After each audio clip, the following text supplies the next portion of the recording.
ఏంట్రా నీ తమ్ముడేమన్నా యోగ్యుడు అనుకున్నావా?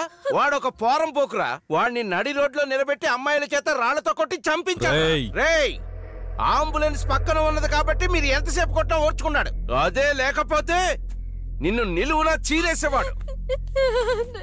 ఎవడు మంచోడు ఎవడు చెడ్డోడు అని మీకు తెలియదు కదా. మీరు అమ్ముడు పోయారా.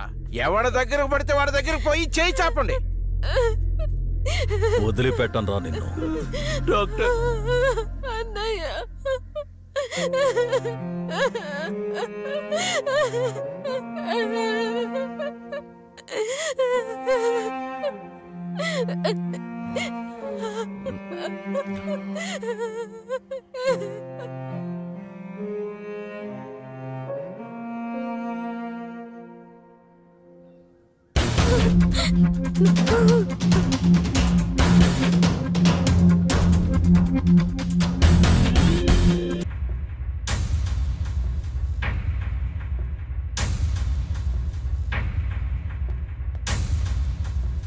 విష్ణు, ప్రతీకారం అనేది దేనికి పరిష్కారం కాదు.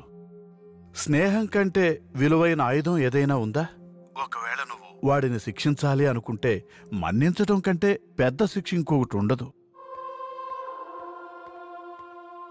జరిగిన విషయాన్ని కంప్లైంట్గా పోలీస్ స్టేషన్లో రాసిచ్చి నీ పని నువ్వు చూసుకో.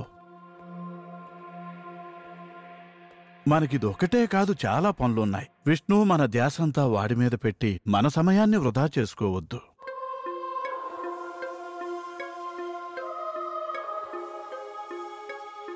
సరే సార్.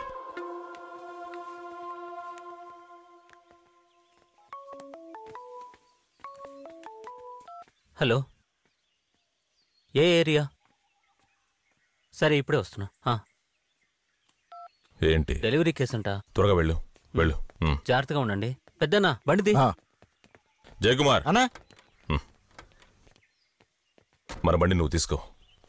అలాగేనా? సింగం రా, పోలీస్ స్టేషన్కి వెళ్ళు. అలాగే.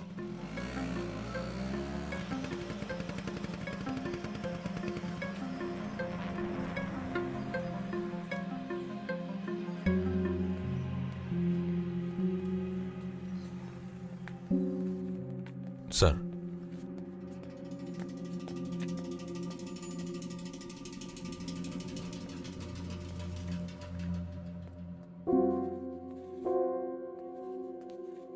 ఏంటి?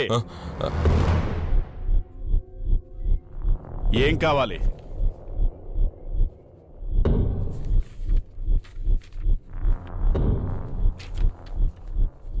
కంప్లైంట్ ఎవరి మీద? మిస్టర్ మంత్రి నారాయణ నీ మీద కంప్లైంట్ ఇచ్చాడు. నువ్వే అతని తమ్ముణ్ణి చంపావని. రేయ్, నేనే నిన్ను లోపలేయాలనుకున్నాను. నువ్వే వెతుక్కుంటూ వచ్చావు. ఓ, వెళ్ళి కూర్చో. పోవయ్యా. పాత కక్షతో చంపేశావు. పెద్ద క్రిమినల్ రా నువ్వు. ఏ శివ సార్, వాళ్ళిద్దరిని లోపల కూర్చోబెట్టి. రావయ్య, కూర్చోవయ్యా. అలా కూర్చోండి. కింద కూర్చోబెట్టు. కింద కూర్చోండి. కూర్చోండి.